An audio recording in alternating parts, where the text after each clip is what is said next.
Hello, and welcome to the History of Japan podcast, episode 583 The Men of Chivalry, Part 3.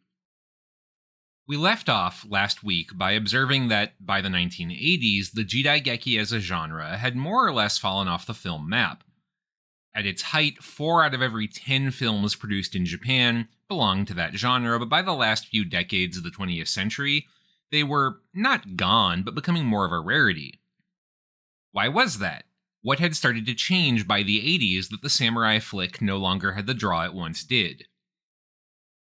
David Desser's essay on jidaigeki after World War II, which we drew on heavily last week, notes that part of what was likely happening with that shift was the changing nature of post-war Japan itself. By his reckoning, and I do think he's onto something here, the period of roughly 1950 to 1970 was a sort of great cultural shaking out of the post-war order, as discredited pre-war systems and cultural conventions were being discarded, and the struggle to either reinvigorate or replace those things dominated the social and political arena. And because of this, Desser says, jidaigeki can be looked at as representative of a sort of ongoing cultural debate, using stories framed in the past, or at least a mythologized version of the past, to make sense of the present. Jidaigeki were, in a sense, a sort of explanation of what a given director or writer found to be of value in the old order. Maybe that was the ethos of service if you were a fan of the nostalgic jidaigeki, or the aesthetic value and democratizing potential of badass swordplay if you were a Chanbara fan, or if you were a fan of the anti-feudal dramas, maybe it was nothing at all. But regardless, by 1980, the dust had started to settle to a large extent on the post-war order itself. Sure, it wasn't like questions about the nature of the new Japan were gone, but as consumerism itself became ascendant in the 1970s and 1980s, as the political disturbances of the past fell to the wayside and the zeitgeist of post-war Japan just became get rich, live well, those questions of social order became less urgent. And so if we accept the idea that the revival of the jidaigeki as a genre in the post-war era was driven by these questions about the value of the past, it makes sense that as those questions became less relevant, the genre became less relevant too. So, let's be good academics and test our thesis. We'll take it and look at another film genre that had its heyday around the same time as the jidaigeki, and which fell from grace around the same time. A genre very associated with a very certain age of Japanese cinema, the ninkyo eiga, or yakuza movie. Now, first things first, most people have at least heard of the yakuza before, so I don't think we have to go into too much depth on them here, but just as a quick refresh, the yakuza are Japan's organized crime families.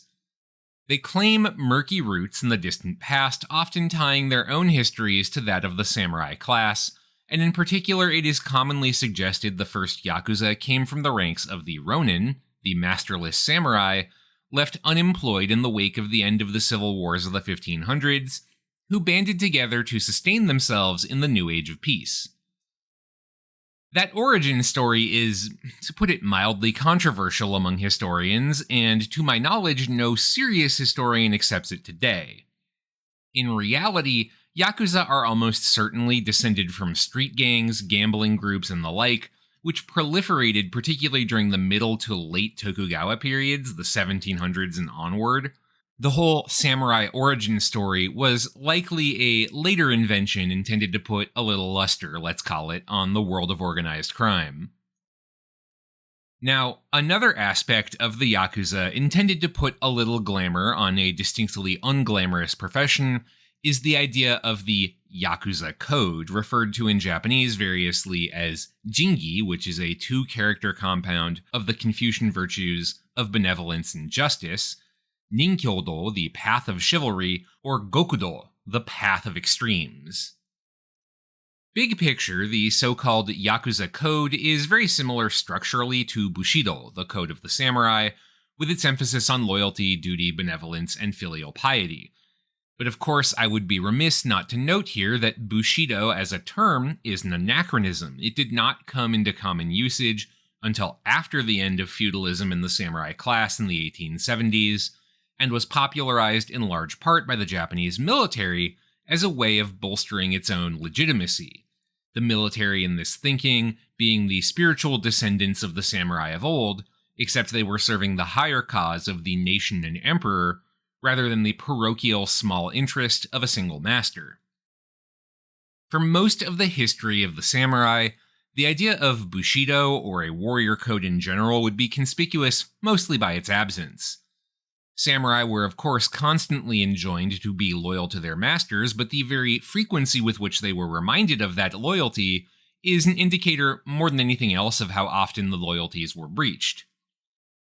Even during the reign of the Tokugawa shoguns, from 1600 to 1868, when there were no wars for the samurai to actually fight and they had to find something else to do, there was no real consensus on what the new path of the warrior even was, beyond some broad stroke Confucian virtues that were consensus primarily because they were defined so broadly it was hard to really narrow them down much.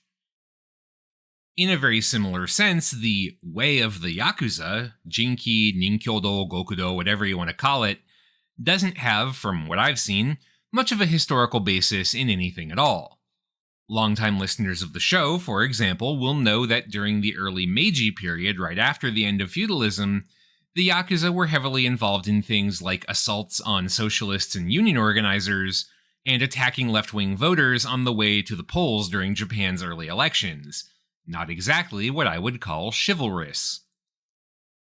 After the Second World War, meanwhile, the yakuza rebuilt their fortune, in large part by raiding the now demobilized army and navy stockpiles for a commodity the military had been stockpiling in advance of the planned American invasion: giant quantities of methamphetamine intended to help keep Japan's soldiers awake and alert during the final battle. What I am getting at here is that much like the stock image of the samurai as a noble adherent to virtue is a historical fiction, so too is the idea that the yakuza live by any sort of code or act as the defenders of the downtrodden. Much like the popular image of the virtuous samurai, the image of the noble yakuza was very much created by entertainment, specifically kodan and other forms of narrative storytelling that were popular in the final decades of the feudal system. And like kodan about noble samurai, those stories formed the basis of films about noble yakuza, going back to the earliest days of Japanese cinema. So, for example, one of the very first yakuza movies ever made was the 1927 Kunisada Tabinikki, or Travel Diary of Kunisada. Kunisada Chuji is an actual historical figure, a thief whose deeds were transformed in popular folklore into stealing from the rich and giving to the poor, though once again, the actual basis of the legend in the historical record is questionable. Keiko MacDonald describes the types of plots that became associated with the Kunisada Chuji legend. Quote, "In all these stories, Chuji, a young horse driver, changes from law-abiding citizen to hero with a price on his head. Outraged by injustice and sick of seeing magistrates tax poor farmers to death, he joins a yakuza gang and becomes its boss, leading his men in open defiance of the wicked magistrate, who, like the Sheriff of Nottingham, is a feared and hated oppressor of the poor." MacDonald then goes on to summarize the plot of Kunisada's Travel Diary, which is a trilogy of films as such. Quote, "A three-part study of a down-and-out heroic outlaw on the run, it has Chuji kill the wicked magistrate and hide out on Mount Akagi, only to become a star-crossed fugitive when he actually leaves the mountain. The narrative pattern of the trilogy follows this outlaw hero on the lam. His adventures complicate but cannot change his destiny. Having nowhere to go, he must inevitably fall into the clutches of the law. The solitary hero pitted against the group society at large thus forms the basic storyline, while issues of giri, duty, and ninjo, human feeling, with various permutations provide the moral tension and advance the plot." Unfortunately, that's as much as I can give you of the plot, the very broad strokes, because, like a great many pre-war films, the only thing that survives for us are parts of the script. But the core plot here, in a word, is not that different from what we would see in samurai movies in the pre-war period, which are also largely driven by these tensions between the perceived duty of their subjects and their actual desires. Indeed, in its earliest incarnation, the Yakuza movie was distinguished from the samurai film less by any details of what was actually in the movie. They both featured tortured questions of honor and duty, bloody sword fights, all that sort of stuff, and more by setting. Yakuza movies tended to be set either during the final decades of feudalism, when the samurai and the social order they represented was already in terminal decline, or the early decades of the Meiji period and modernization, in other words, a bit later historically than the samurai film. Beyond films based on Kunisada Chuji, of which, by the way, there were many more than just the Travel Diary of Kunisada, that's just the most famous one, but there were a lot more, the other big source of early Yakuza film plots were novels adapted for the screen. And the most famous of these novelists was Hasegawa Shin, mostly because he was pretty versatile in terms of his chosen medium. He was not just a novelist, he also wrote kabuki plays and consulted on the scripts for his film adaptations. His specialty was a type of Yakuza narrative called a matabimono, roughly tales of traveling everywhere. His heroes were itinerant gangsters living life on the social fringes, but not enjoying the perks of being an established part of a larger criminal syndicate. They often became Yakuza not out of a desire to enjoy a life of crime, but from sheer necessity, and were often looking for ways to get out of the criminal underworld. Often the tension of his narratives came from these heroes joining with a local gang which would give them shelter, and then finding themselves in a situation where their giri, the obligation to the host who's given you shelter, demands that you do something that you object to. So for example, we have the 1931 Mabuta no Haha, or The Long-Sought Mother, an adaptation of a Hasegawa Shin novel done by the director Inagaki Hiroshi. And yes, by the way, that is the same Inagaki Hiroshi we talked about last week, who did the samurai movies and Bandits on the Wind. He worked in the pre-war as well as post-war periods and was generally very prolific. Anyway, here's how Keiko MacDonald describes the plot of The Long-Sought Mother. Quote, "The protagonist, Chujiro, who possesses many attractive qualities, is a victim of unkind circumstance. His mother abandoned him as a child, so he had no choice but to live outside society. Even so, he grows up determined to reunite with her. Worried that she might be living in misery, he saves his money to help, only to find that she has married into wealth and social position, and has no intention of seeing her outcast Yakuza son. True to the novel, the film ends by giving melodramatic form to the accepted view of the situation according to 1931 standards. Chujiro blames himself, not his mother, for becoming a Yakuza. Though he is somebody, he is nevertheless socially unacceptable and therefore unworthy of a mother's love.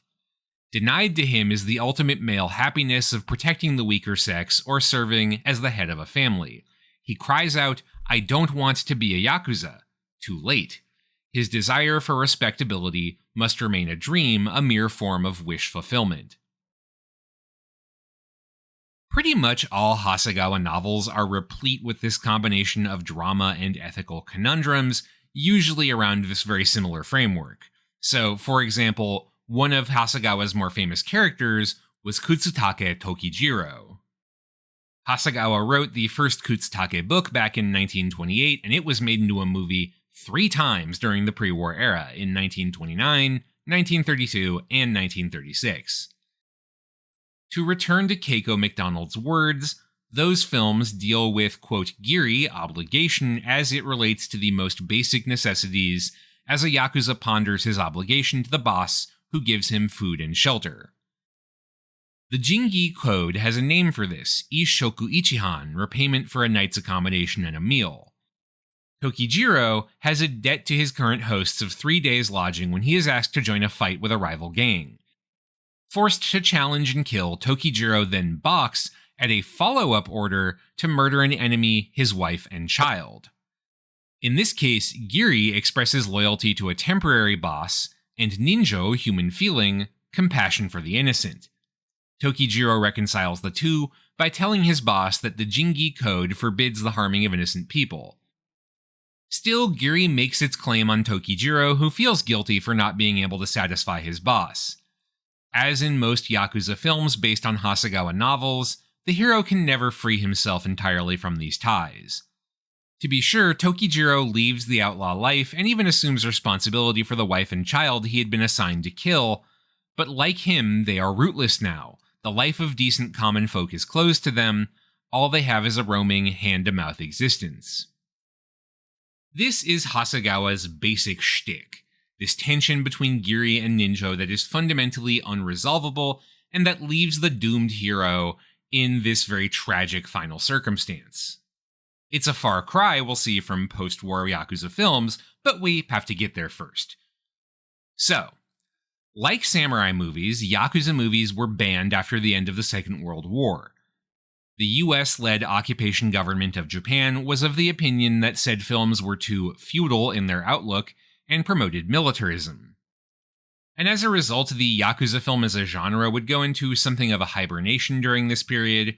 There are arguably a few films you could classify as such, for example, the 1948 Drunken Angel by up-and-coming director Kurosawa Akira, but I would argue it's a little more neo-noir than pure Yakuza movie, and the plot at any rate is very different from what we see in pre-war Yakuza movies. I don't want to spoil it. Like all Kurosawa movies, I think it is very, very good, so if you haven't seen it, go check it out. Of course, the occupation eventually ended, and in the 50s, Yakuza movies, as they returned to the screen, were quite different from what you saw in the 30s and earlier. In those earlier films, things were a lot like early samurai movies. The plots were concerned primarily with ethical conundrums of the individual as they related to Giri, duty, and Ninjo, feeling, but these post-war movies were a lot more clear-cut, I guess is the term. The most famous hero of the 50s Yakuza flick was Shimizu Jirocho, a gambler and Yakuza boss from central Japan who is a real historical figure and rose to substantial power and influence in his day, so much so that he had some dealings with the central government of the early imperial period. And as a result, he'd become something of a folk hero, the prototype of the honorable Yakuza boss who stands up for his people. Again, how accurate that is compared to the historical record, questionable. Stories about him portrayed him as an honorable protector of the downtrodden, whose insistence on living by a code, even if he was also a criminal, earned him the respect of even legitimate sources of power and authority. Even the authorities liked this guy. His followers, meanwhile, were loyal to a fault. The drama of his stories tended to come from violent gang wars, with less selflessly inclined groups trying to horn in on his territory. Why the shift in narrative focus? Well, probably the changing nature of the times. Shimizu Jirocho was, after all, a good hero from a period where coming together to overcome hardship, working for the common good, protecting the needy and the innocent, had been the order of the day as the modern Japan was coming together. Or at least, that's one way to tell the story. From a certain point of view, these were also the values needed in the early post-war period in the 1950s, as Japan was trying to resurrect itself in the wake of defeat. So far, we have something that seems to fit this notion of film responding to its social context. Still, in its basic formulation up to this point, the Yakuza movie was really just a subgenre of the samurai movies that we talked about for the last 2 weeks. The individual gangster torn between duty and desire, well, basically he's just a samurai trapped by the demands of the warrior code, which was a staple figure of the samurai film. The contest between the righteous leader and his followers and those who perverted the nobility of that lifestyle, that's also just classic samurai movie fare. And indeed, much of this early output was driven by the same film studio that drove the post-war Jidaigeki, Toei. Toei was a relatively new film studio, the last of the big five of Japanese cinema. When World War II ended, there were only 3 major film studios left standing: Toho, Daiei, and Shochiku, with 2 more, Nikkatsu and Toei, emerging in the early 50s. Toei was the final contender among the five. Nikkatsu had closed down during the post-war years but come back, and had to kind of play brand catch-up with the others. It found the best way to do this was not by taking artistic risks, but by finding what people wanted and just giving it to them until they got sick of it. So a lot of the post-war Jidaigeki, the samurai movies we talked about last week, and a lot of the post-war Yakuza films we're talking about now were Toei productions, built by Toei leadership to cash in on a demand that they saw within post-war society for a certain type of story. And it was really during the 60s, under Toei, that the Yakuza movie began to take the shape that made it famous, and when it first became associated with the term ninkyo eiga, the chivalry film. As with any genre film, these new Yakuza movies were still pretty formulaic, but there's a reason for that. The formula was popular, and it was, so far as I know, originated in 1963 with the film Jinsei Gekijo Hishakaku. In English, The Theater of Life Hishakaku. Starting here, that formula would be applied to some 300-odd movies over the course of the next decade or so. So, what's the formula? To start with, these new ninkyo eiga moved their setting forward in time, not just to the late feudal era or the early Meiji period, but to the Taisho and early Showa periods, so that's the 1910s to the 1940s, in other words. This was an age when westernization was not just happening, it had, in many ways, happened. Japan had become a successful member of the great powers, its big cities had become world cities, presenting new opportunities in turn for the morally suspect of the community, let's call them, to make money running gambling dens or other type of vice operations. The core tension of the story is often refocused less on a vertical relationship between the Yakuza and the Oyabun, the boss, and more on the horizontal relationship between two Yakuza or a Yakuza and his lover, where the equal relationship of the two is in some way threatened by the hierarchical demands of the Yakuza code. So that's very abstract. Let's try and get a better sense of what it actually means by taking a look at the plot of Theater of Life, which is, of course, based on an older novel from the 20s. So, the main character is a Yakuza named Hishakaku, who, of course, ends up in trouble with his gang because of a woman. Specifically, he falls in love and elopes with a woman named Otoyo, who is already with another member of the gang, and thus the two star-crossed lovers are forced into hiding. They are fortunately taken in by a sympathetic Oyabun who leads the rival Kokin gang, but this leads to a conflict with the rival and distinctly villainous Oyokoda Syndicate, who see an opening to launch a justified gang war on the Kokin for taking in these lovers, and of course are hoping to seize some territory in the process. Hishakaku hopes to prove his worthiness as a Yakuza in turn by taking on the Oyokoda Syndicate, but first he must renounce his loyalty to the Kokin by returning a gift given to him by the Kokin boss, a sake cup, thus distancing himself from the group and hoping to protect them from retaliation for what he's about to do. Incidentally, the symbol of the sake cup, given by the Oyabun kept by the loyal Yakuza, has also become a staple of crime fiction in Japan.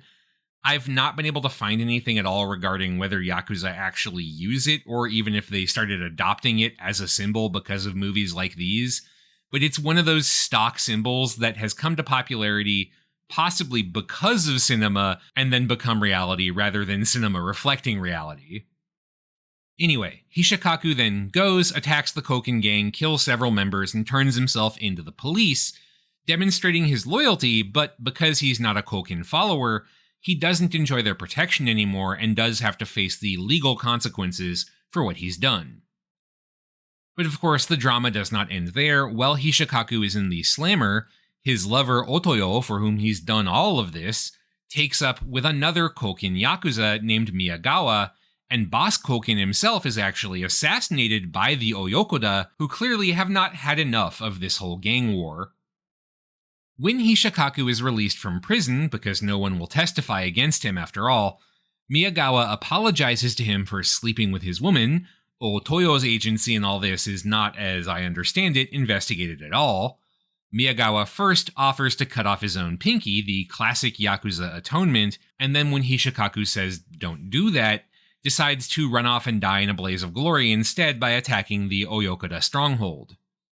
By now, Hishikaku knows what he has to do. His sense of duty demands a final, bloody showdown with the Oyokura, which he does win, before telling his now ex-lover Otoyo to pray for Miyagawa's soul and wandering off alone, giving up on love and belonging in the process.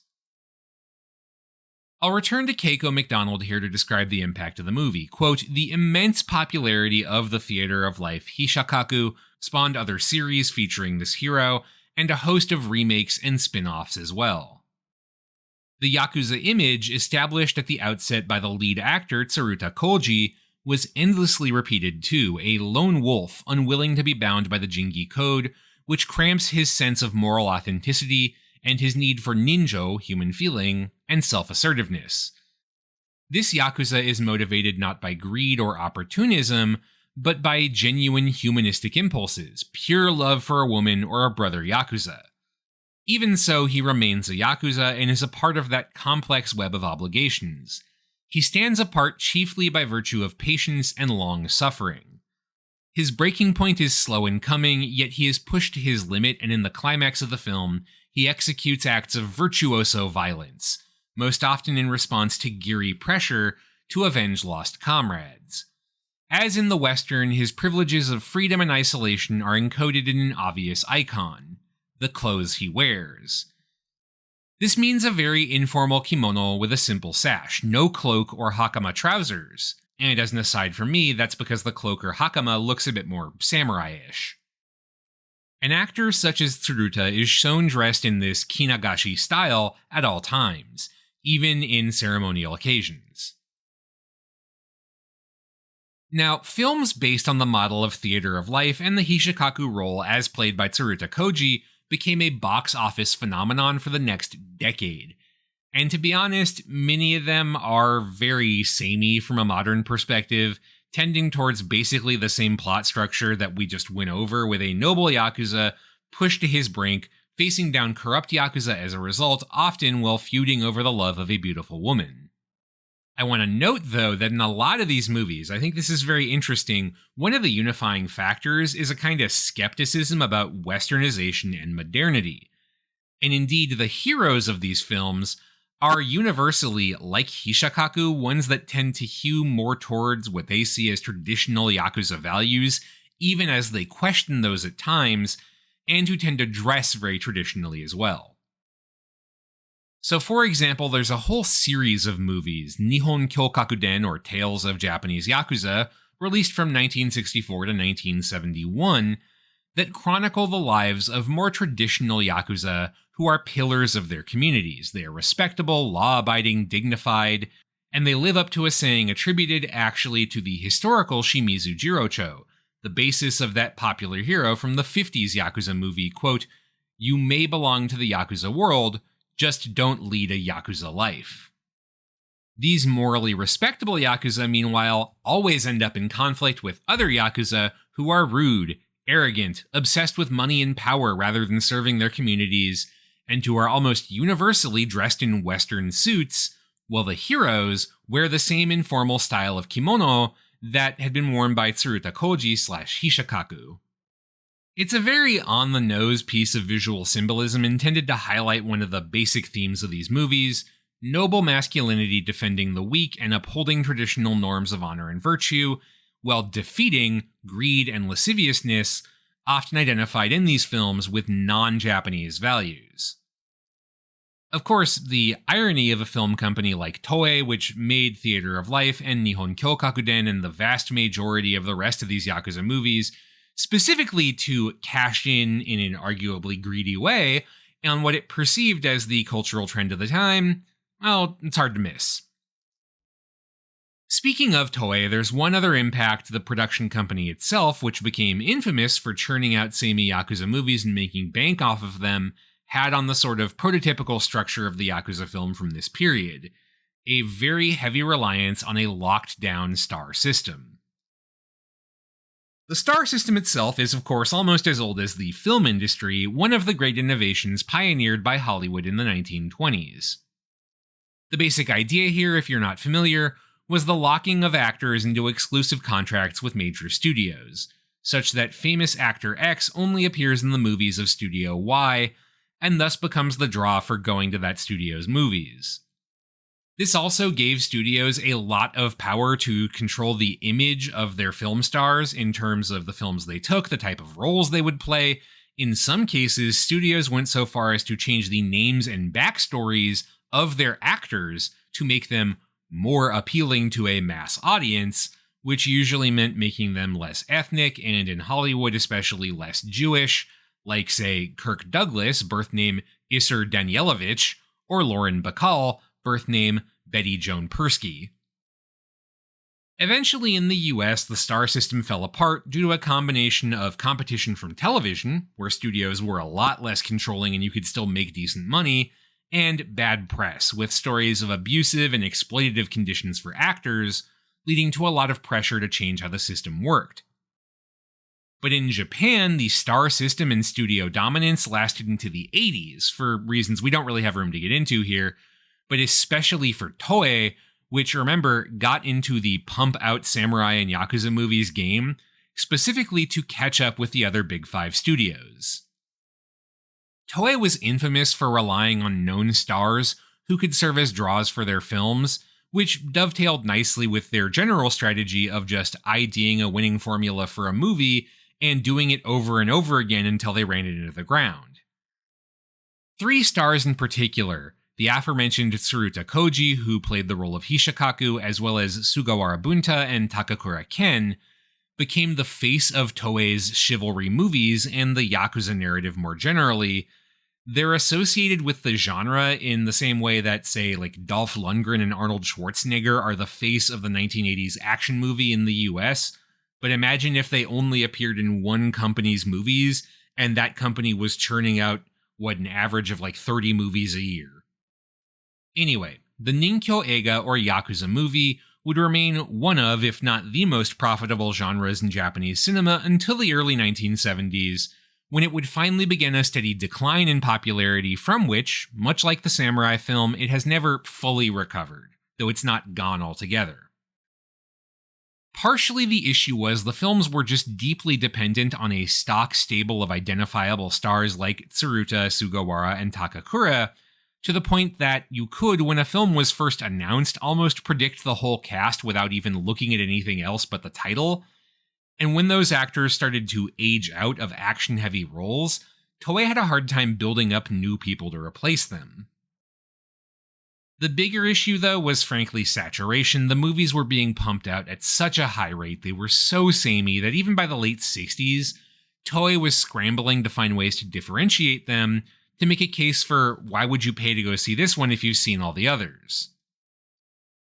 Toei would try different ways to freshen up the genre. In 1968, it produced Hitoban Oryu, translated in English as The Valiant Red Peony, which is more or less a standard yakuza movie plot. The main character is a wanderer taken in by a local boss. Boss is murdered, wanderer pays back the hospitality shown to them by tracking down and slicing up the killers.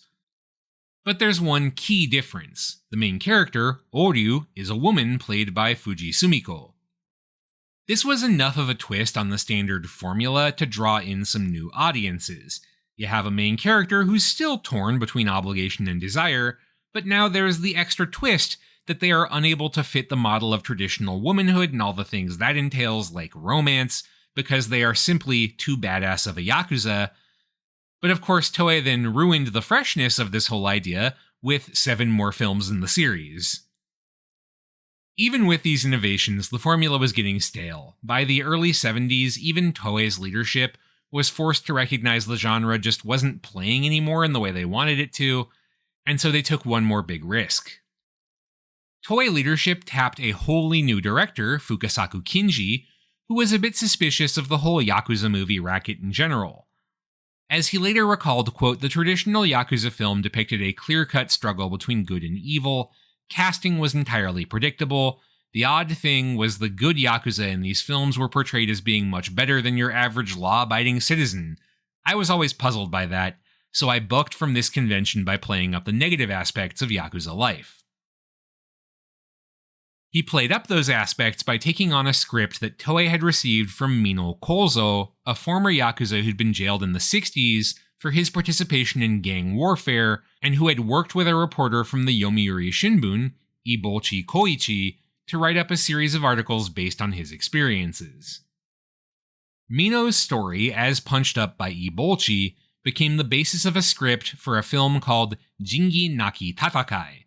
In English, it's known as Battles Without Honor and Humanity.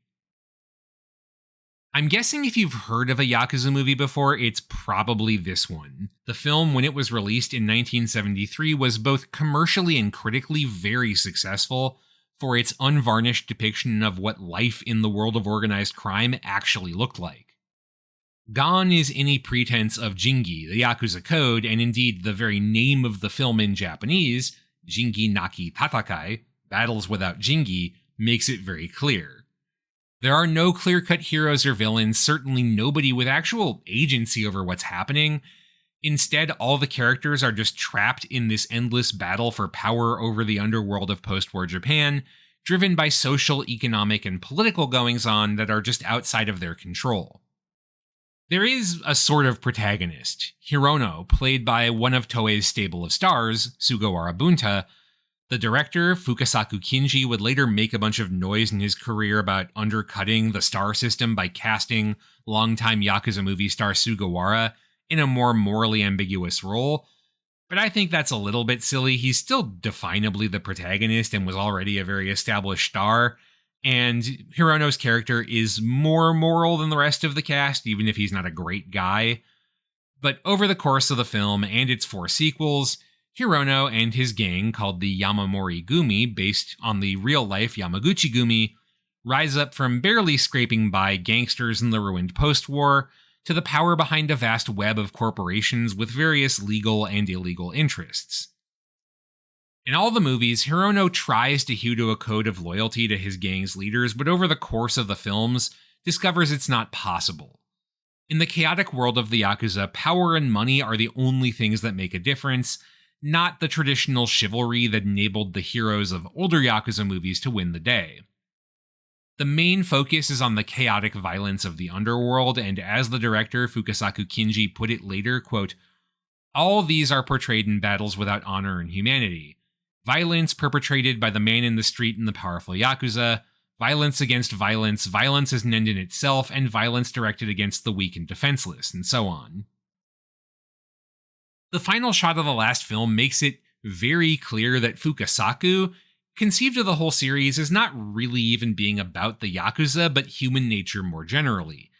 It ends with a shot of the ruin of the atomic bomb dome in Hiroshima, the shattered ruin beneath the epicenter of the blast, with the words, "When will fear for survival be over?" In other words, what drives the characters of Fukasaku's film is greed, yes, but the sort of greed driven by the knowledge that, to paraphrase the figure of Cao Cao from the famous Chinese novel Romance of the Three Kingdoms, it is better to betray the world than have the world betray you.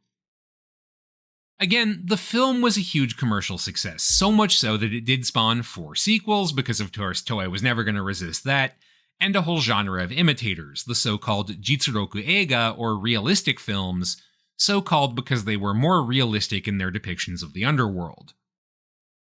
This new subgenre did indeed inject some life into the genre, but by the late 80s, things were still in marked decline.